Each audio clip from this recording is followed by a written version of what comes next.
મધ્યપ્રદેશના મુખ્યમંત્રી Mohan Yadav hot air બલૂનમાં સવાર થયા ત્યારે અચાનક આગ લાગી.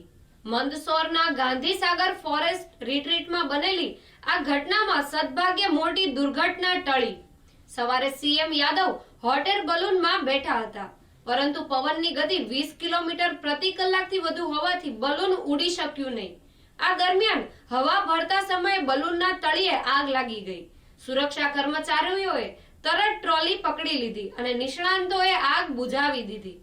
નિષ્ણાંતોના જણાવ્યા પ્રમાણે હોટ એર બલૂન માટે પવનની ગતિ 0 હોવી જરૂરી છે. સવારે 6 થી 7:30 વાગ્યા સુધી જ પરિસ્થિતિ અનુકૂળ હોય છે, પરંતુ તે સમયે પવન તીવ્ર હોવાને કારણે બલૂન ઉડી શક્યું નહીં.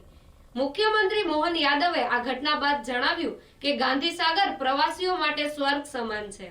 કુદરત અને વારસો અહીં જ છે, તેથી વિદેશ જવાની જરૂર નથી.